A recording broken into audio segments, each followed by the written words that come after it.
Hi, I'm Carrie. Welcome back to my channel. Today's video is all about my practice in 2024. I'm going to share with you the big changes that I am making, my word of the year, my card of the year, my journal setup, my planner setup, some other practices that I'm planning on adding back in, and yeah, I'm just going to talk. So it's probably going to be a really chatty video. So we're gonna see how this goes. So I'm a big believer in picking a word of the year. I was picking a word of the year way before it was like on trend to pick a word of the year. And I pick my word of the year intuitively. So I wait until a word is repetitive and is showing up in my life in a multitude of ways. And my word started showing up last fall, and that word is simplify. And I rejected that word. I didn't want anything to do with the word simplify because I didn't know what I was going to do with it. And every time I tried to change it, nothing seemed to fit. And I realized that I was trying to control the situation. And once I let go of that, I was able to start seeing things that needed simplified in my life. And how I am approaching the word simplified is I'm not using it to become a minimalist in any way. I'm not changing that aspect of my life. But what I am looking to do is I'm looking at the aspects of my life that are overcomplicated and that I overcomplicate and things that I overthink and overanalyze, which makes me or puts a stagnant energy around it and stops the forward progression or movement of anything because I'm spending so much time overthinking the whole situation.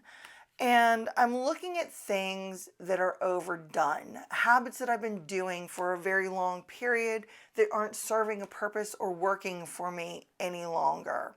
So that is how I am bringing simplify into my life. Do I also want to, bring less objects in, consume less? Absolutely.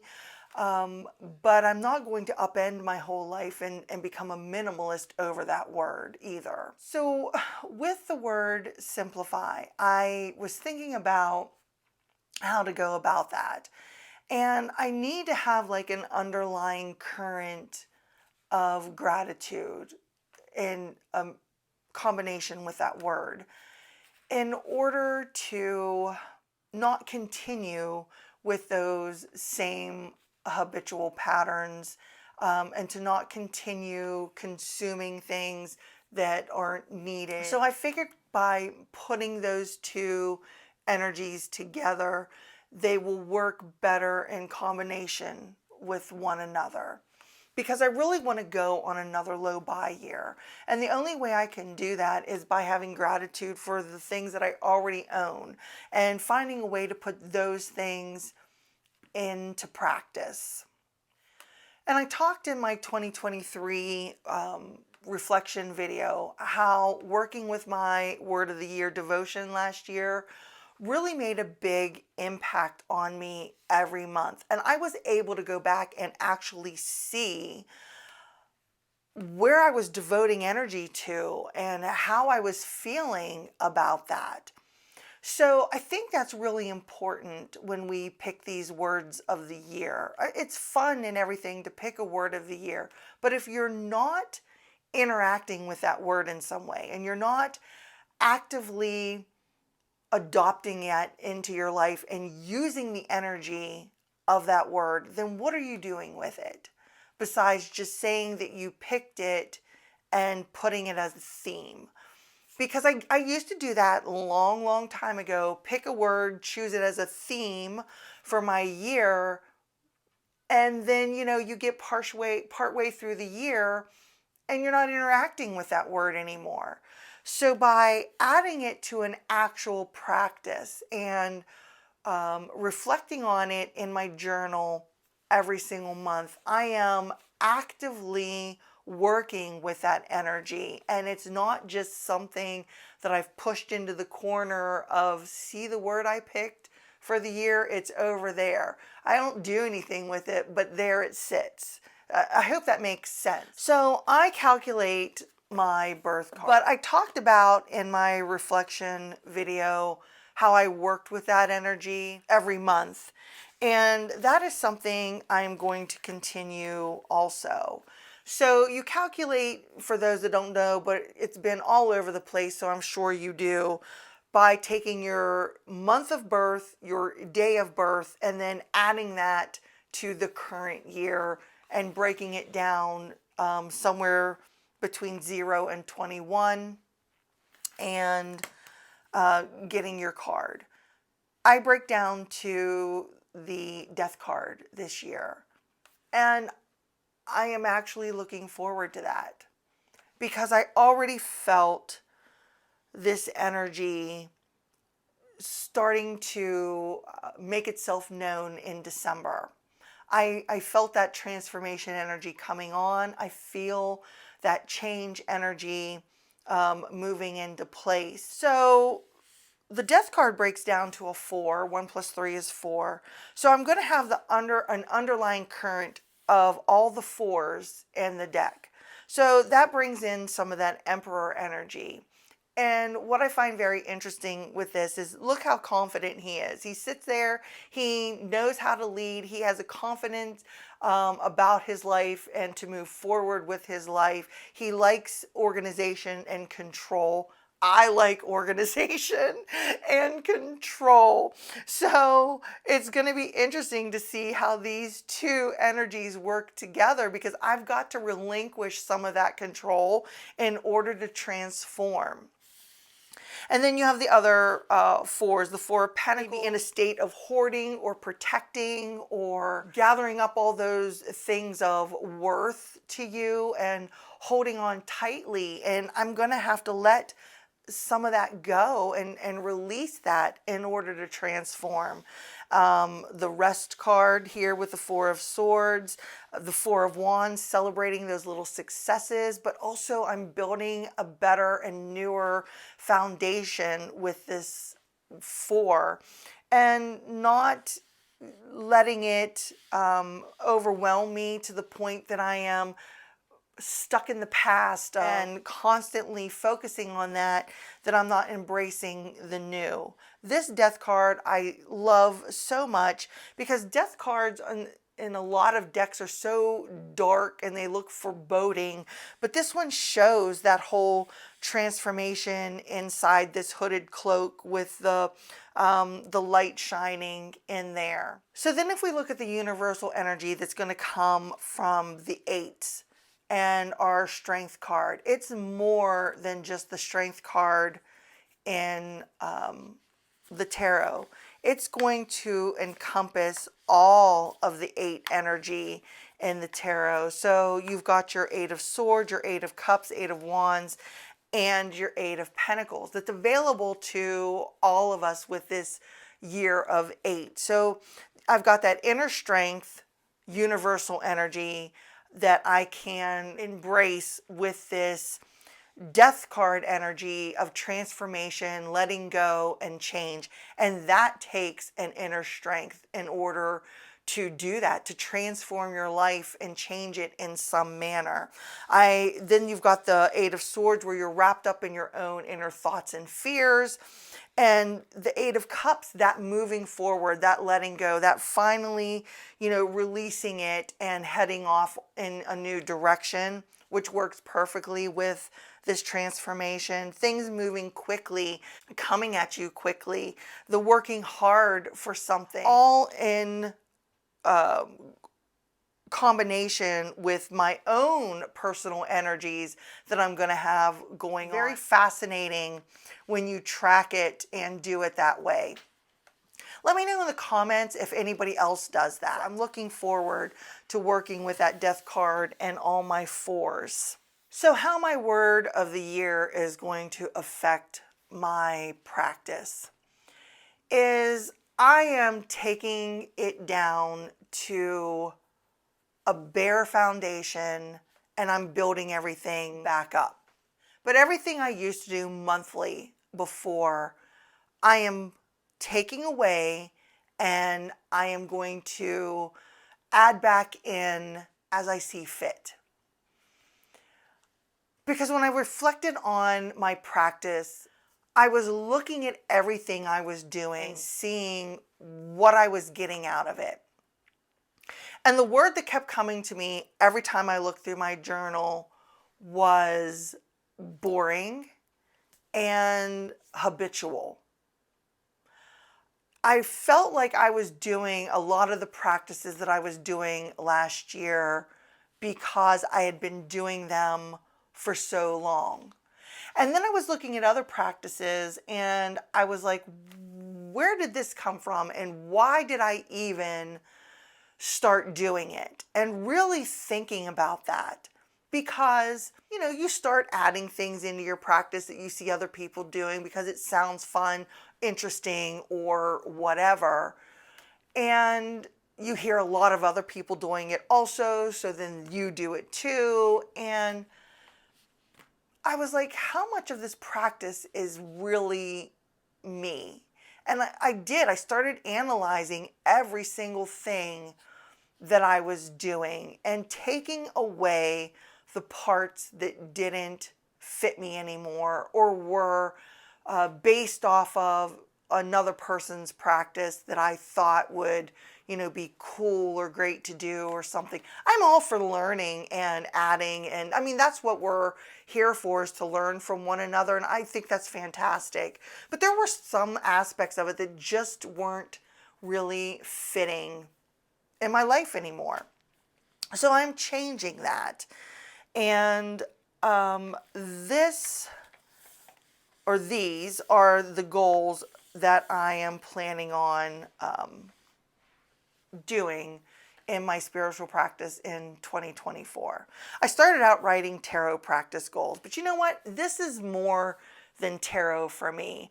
I am part of the divine. I embrace that within me and I connect to it on a regular basis through all my readings in some form or another. I am a woo girl. I am a woo person. That's what I'm here for. And I don't shy away from that. I don't talk about that much, but in my everyday real life, I am all about the woo. I mean, I just am. So I have for my practice goals, my spiritual practice goals, another low buy year. So in order to do a low buy year, I have to stop consuming and watching walkthrough video. It really helped me. It helped me not have that FOMO.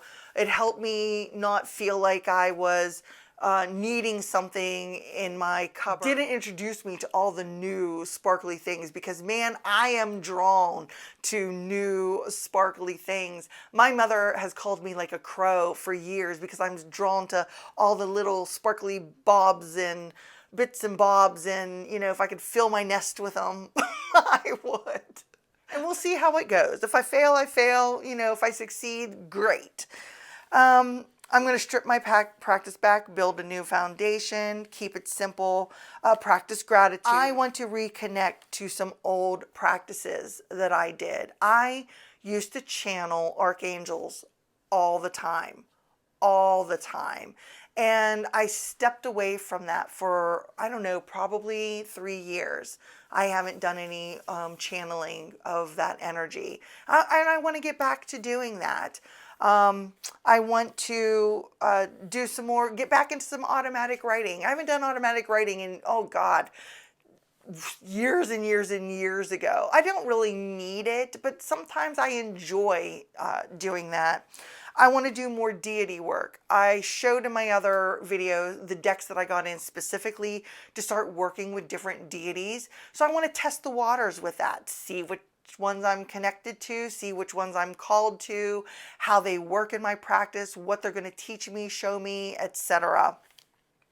I want to do more magic. I want to do more magical intention work. I want to do more ancestor work, especially working with those ancestors that I met through doing the ancestral grimoire. I want to do some more charm casting with some ancestor readings, test the waters with that, see how that goes. I want to start working with the spirit of place. There was one, I cannot remember which chapter it was now, where it talked about the spirit of place in the ancestral grimoire, and I'm really fascinated with that. I want to go back to tracking my feelings during different moon cycles. And I talked about that, I think, at the beginning of last year. And I will show you, because I don't have much wrote in this one. So as you can see, each of the zodiac signs, astrological signs, has a tab. So when the moon is in that sign, I was supposed to write down how I was feeling, if I was unmotivated, motivated, what my emotions were, or significant things that were happening in my life during that moon phase and sign. Some of them I have a lot more wrote down on than others, and it's really, really fascinating how consistent my emotions are in certain, when the moon is in a certain sign. And partway through the year, I started writing like waxing, or whether the moon was full, so I knew what phase it was in also. And it's very interesting to look back, but I need more data because I didn't do it consistently. So the whole purpose, what's the whole purpose of this? The whole purpose of this is so I can see when I am low on energy, what moon I feel low on energy, how that is affecting me in that sign. Also, I have what house my sign, like Leo is in my 3rd house. Leo is actually my moon sign. And so it's in my communication, learning, extended family, siblings. It's in my, like, the 3rd house. So I want to see if it plays a role in that when the moon comes back around into that sign. But I noticed with Leo, I was edgy and frustrated every time the moon moved in to that Leo sign. And where I felt like I was stagnant, I felt unsupported. It was just really interesting. And the same thing I was finding in others, where I felt I had a lot of energy and I felt happy. So I'm going to see, as I get more information, what signs are better for me to be doing certain activities in. Maybe to do manifesting in, or certain intention work in, or to focus on like my frustration here with these Leo moons and what I can do about that. That's my whole goal. I'm still tracking my dreams. I just have a different journal for that now. And again, working with deity. So those are my plans and my goals for my practice. For January, my focus is working and seeing how I need to realign myself with my spiritual practice. And I am changing how I do my year ahead reading. I've done a year ahead reading now for 14 years, I think, consistently. And I'm switching it up this year. Last year in Jessica and the Moon's Facebook group, she did this whole thing on Omen Days. And I'd never heard of Omen Days. And that's starting on December 26th. That's the 12 days after Christmas. And basically you're divining in nature. That's the short of it. And you're paying attention to what's going on in your world, how you're feeling, what you're seeing, maybe, if I see a group of crows or something across my neighbor's lawn, I can, notate that and use that as my prediction for the corresponding month. So like December 26th, all the omens and things from that day are what is going to happen and affect me in January of 2024. And each day corresponds to a month. Okay. So like in December, on the 26th, I saw two cardinals. It was rainy. It was dark and gray outside. I was tired, but even though I was tired, I was still very productive that day. I wanted to get organized. But everything seemed to be moving in slow motion for me. So after writing down my energy and the weather and all of that, I also pulled cards and I used this cute and creepy oracle. Oh my God, I love this oracle so much. So much. It's the best thing, I swear. But anyway, so I pulled doors.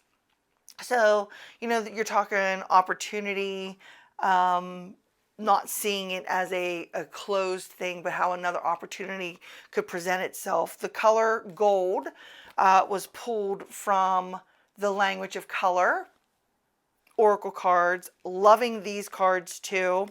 Also, I want to notice if this color comes into play in the month of January. And then I pulled 3 playing cards just to start working with the playing cards a little bit. Like I said, even though I need to get that book, and seeing what I get from it, if I can read them that way. And if not, I can always get out my divine and play cards.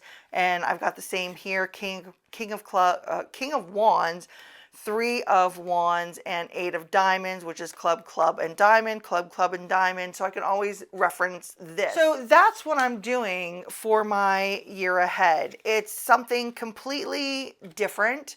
It's a mixture of divination system, and I'm curious to see how that works out. If it works out, I'll do it again next year. If it doesn't, then we'll revamp and we're gonna, try something else. Something else I did to simplify was I started pre-decorating my journal. I don't want to spend time every month decorating my journal. I just don't. I like pretty journals. That's why I do junk journaling. I like creating that way, but it became tedious when I was doing it last year. So I'm going to talk about my planner system that is going to be very short and brief, really. Last year, I had multiple different bullet journal style notebooks that I had in multiple different places that I was tracking stuff in. And I never could remember where I had wrote something down in about whatever. And I got frustrated with that system. So I have this and my one other bullet journal, which is my financial planner and my client information that I track.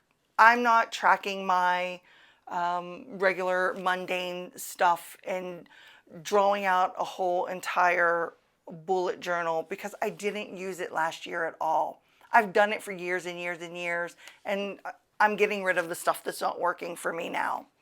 So I decided to move back into this for other things. And this is just a Webster's Pages cover.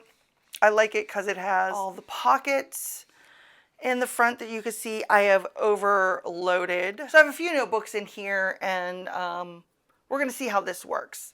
So the first one is my monthly calendar, and this is enough for an entire year. And the system that worked for me that I was doing in one of my other journals is this color-coded system. I started doing this about mid-year last year, and I loved it because I could open up that to any page and quickly see what I had going on that day. And I knew the days that I was overloaded because I could just put another stripe if something else comes about, or, you know, color over a stripe if, you know, something changes or whatever. But I was able to quickly see where I had some free days, you know, when I had readings, when I had appointments with my mom, or any other mundane things that I needed to do, which is the green. And the yellow is like work stuff, all filming, or doing my posts in my private group, or uploading on wherever. That's what I have, you know, for the yellow. This system worked so well and was so enjoyable. I really found that I am drawn to this whole color-coded system, and it made me more efficient also. So I am sticking with that. Then I have a weeklies book in here. And I don't know how I'm going to utilize this yet. I have this in here for just in case there's something, remember, just in case I happen to have a really, really busy week and I need to be more detailed about it than, you know, just a little quick jotting down. I figured I'd use it that way. So I'm not going to necessarily utilize it for every single week of the year. I'm going to see if this works. If it doesn't, I will, you know, get rid of it. Make sure I don't have client stuff.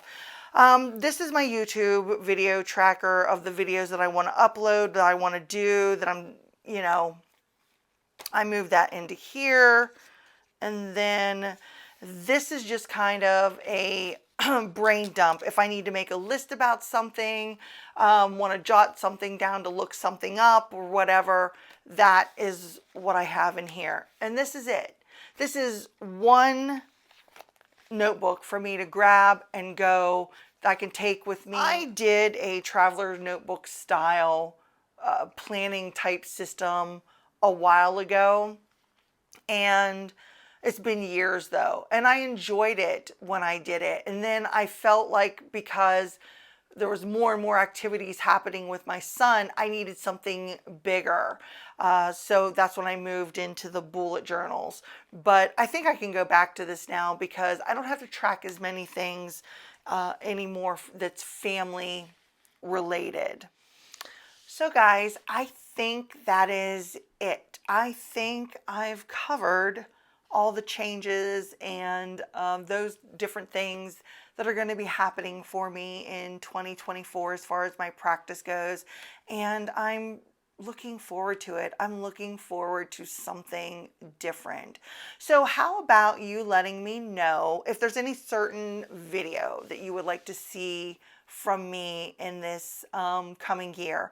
Anything that I talked about in the beginning that I'll be adding to my practice. If there's anything interesting as in regards to that you would like to see, because I'd like to put out more content that is about using our decks, not just looking at our decks, but actually putting them into practice and talking about the practice. Those are the videos that I am going to be seeking out this year. Watching people use their decks and how they like to use their decks. I think I'm going to go ahead and wrap this up and leave a comment below of what you are doing with your practice in 2024.